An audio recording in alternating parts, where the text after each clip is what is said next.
Segments about Baylor football brought to you by Richard Carr, Buick GMC Cadillac. Thanks to Richard Carr, Richard Golf. Thanks to Lance Aldridge, Richard Carr on the Loop, Highway 6 and Imperial Drive. One note before we get to Grayson. Last night, Virginia Tech beat Boston College 42-21. Kyron Drones, 14 of 18, 164 yards, had a touchdown, threw a pick, had 2 touchdowns rushing, but Bayshaw Tootin was huge in that game. 266 yards, 3 touchdowns, and also caught a touchdown pass for Virginia Tech and the Hokies. So good for Kyron Drones. We're now joined by Grayson Grundhoefer, 365 Sports, Sic'Em365.com. Now, Grayson, we all do these predictions, and you're out there on this, wire predicting Baylor. Do you just feel like eventually the numbers, the percentages will be they're going to win a game?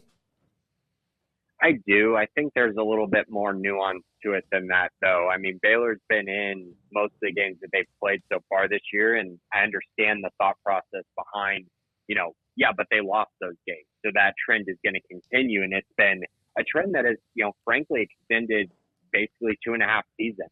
And so I definitely understand why there's not a lot of confidence in it, but I think if you just kind of look at not just how this game lays out, but also kind of what Baylor has done leading up to this point where they've had to go on the road to Colorado in a night game. They've had to go on the road to Ames in a night game. They've had to go on the road to Utah in a game in which they had Cam Rising, at least for the beginning of it. And I think all of those kind of tests, really kind of set you up well to at least go on the road and perform up to your capabilities because they've done it before. They've been in those situations and had time to try to adjust and get better. And then the other part of it is, they had a bye week. And I know people will say, well, Texas Tech has a bye week.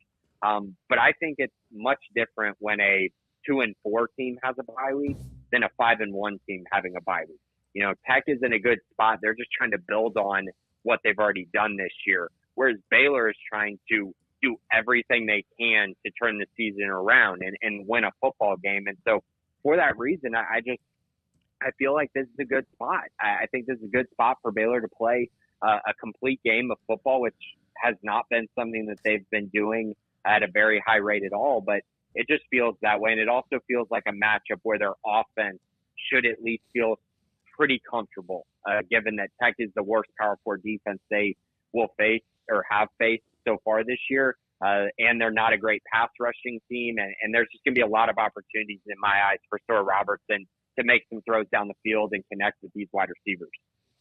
Grayson, Tahj Brooks, as he goes, so goes that Tech offense. And Baylor had a hell of a time with him last year. Do you think they'll be more successful this year?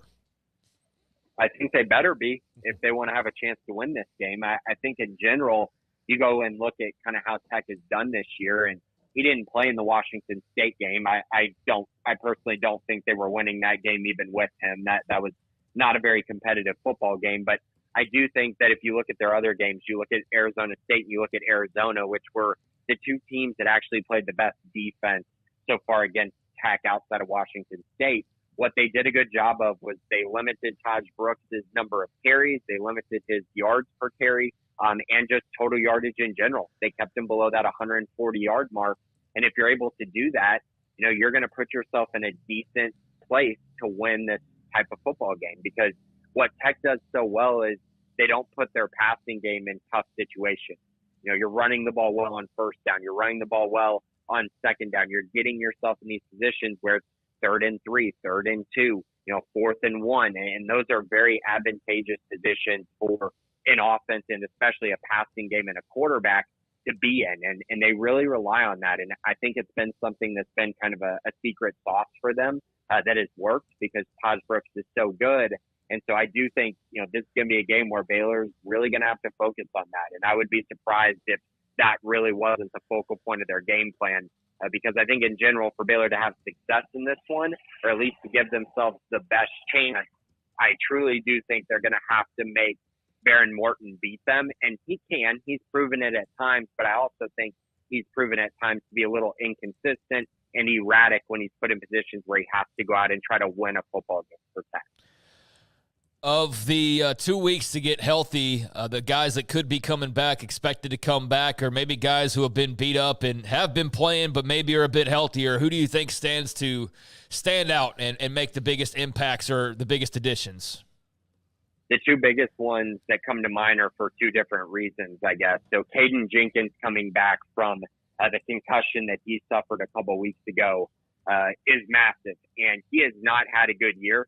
Like, you can look at any metric you want. He has not played up to the level that they need him to play at. And this feels like kind of the perfect time to get him back and hopefully for him to turn his season around. That has been a little bit disappointing up to this point, but we know the kind of playmaker Caden can be. He can be an absolute game breaker. We saw it against UCF last year, saw it at other times last year as well, where he just flashed as a true freshman. And then the other guy that I'm looking at is also a younger guy, and that's Carl Williams.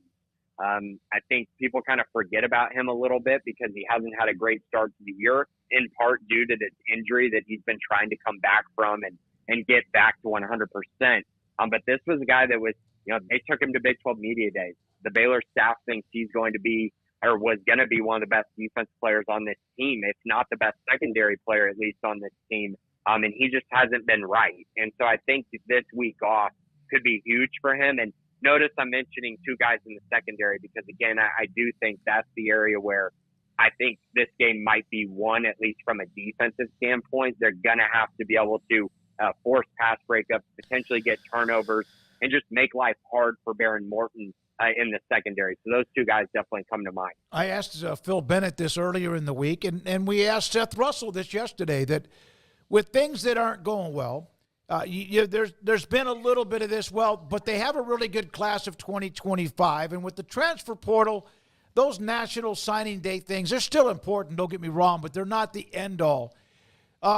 Can Baylor University, the athletic department, if this team continues to go off the rails, can they be held hostage because they happen to have what is one of the highest ranked classes if they finish and sign them in a long time? I really don't see that happening. Now, that may be more of a personal opinion, but I do think that there is a win threshold that needs to be met. And so whatever that number gets to, whatever that number is, I think it is going to have to be reached in order for a conversation to be had. I do think that the recruiting class was big for Dave Aranda and the staff. It gave them a lot of momentum in the offseason. But at the end of the day, this year was definitely about winning. And I mean, If you look at the transfers that they took, they brought in a lot of guys and they spent on a lot of guys and they put a lot of resources and time into that. And so I don't view this as being, oh, this is just a lost season, let's go get them next year. I don't think it's like that. I think it's really going to have to come down to, oh, Baylor was super competitive in the season, won a few more games, and get to a point where they're, either in a bowl game. I think they need to be in a bowl game, but I know that's up for interpretation. But I do think that if they're 3-9 or 4-8, I find that incredibly hard to believe. Grayson, how has the recruiting ridden the wave of this season so far, especially coming up into this critical midpoint of the season? I actually had an article on Sic'Em 365 this past week, giving some reactions from Baylor commits throughout the midway point of the season. And so a lot of them gave quite good responses. Most of them talked about how the team looks improved and they're a few plays away from being 4-2, and they just have to find ways to finish games, and all of these different factors are what these guys have talked about. But pretty much all of them continue to say the same thing, that they're locked in and committed to Baylor, which is great. There are a few that are on the fence. I know, Caleb Burns, the Cy Falls 4-star linebacker, he took a trip to Oregon this past weekend, and I think he's going to Oklahoma this upcoming weekend for a visit as well. So that one is certainly up in the air. And there's a few others that I think are, maybe looking around. But in general, I think Baylor's done a really good job of, they gave guys expectations for this year and told guys the honest truth about the season and where they were at and also where they were heading. And I think in general, this class and even some of the 2026 commits as well, they really believe in the vision that Dave Aranda has. But again, they got to win football games. They got to put complete games together, which has been really tough to find over the course of the last 2 years. You guys have a chance to visit. I know you didn't have an assistant on staff today this week, but you get a chance to visit with them. And I'm sure you nibble on the text. I get a couple of texts or try to as well. What's the mood, in your opinion, among the assistant coaches? Oh, among the assistants.